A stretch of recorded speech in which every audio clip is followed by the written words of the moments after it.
So, gagawin natin guys, lagyan natin yung itlog. Yung 15 grams na all-purpose flour.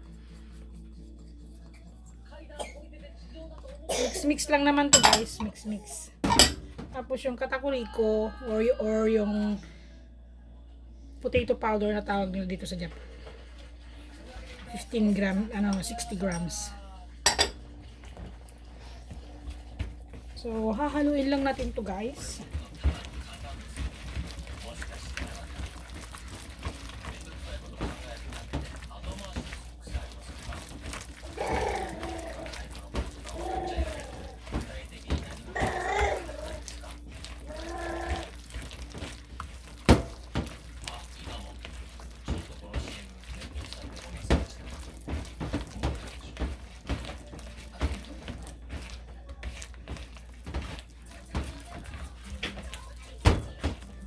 So, magiging ganito ang kalalabasan niya. Ngayon, pag prinito natin ito mamaya, tignan nyo guys, magiging crunchy at saka juicy. Yan. Iwanan natin ng ilang minutos. So, lagay tayo ng maraming mantika sa kawali. So, ito na yung pinapainit nating mantika guys. 180 degrees. Kung hindi kayo sure, gumamit kayo ng ganito. Yan. Gamit tayo.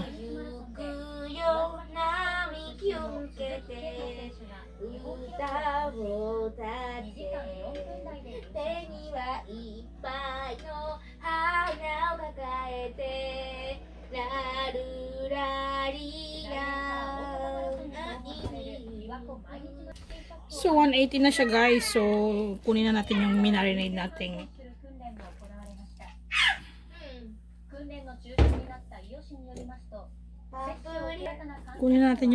nating karaage. Ayan.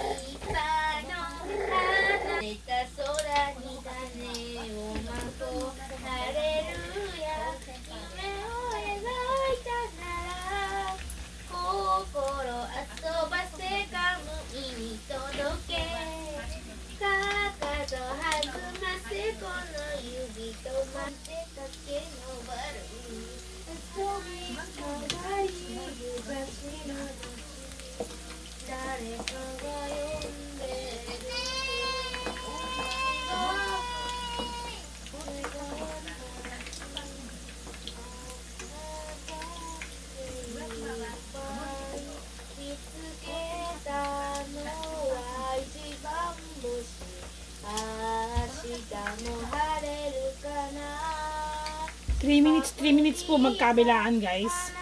Pagpiprito until golden brown.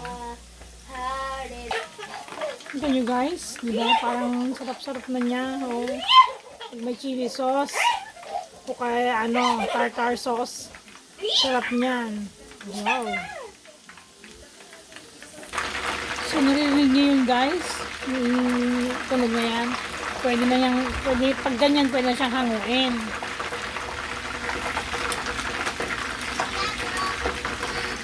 Kasi luto na siya. Ayan. Ang ganda. Diba?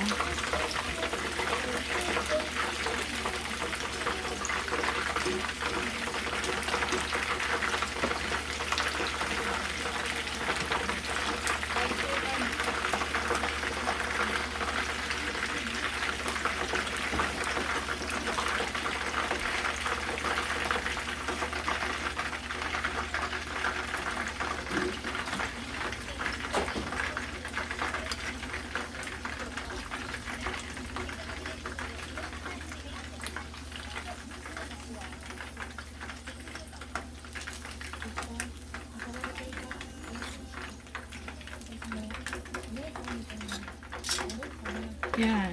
Finish. O, diba guys? Sarap. Try nyo.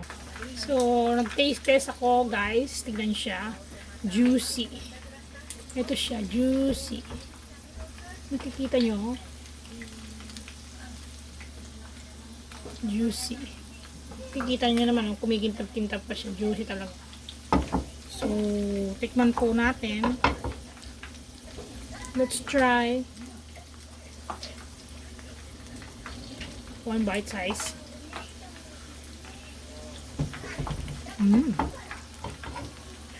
Delicious, guys. Yummy.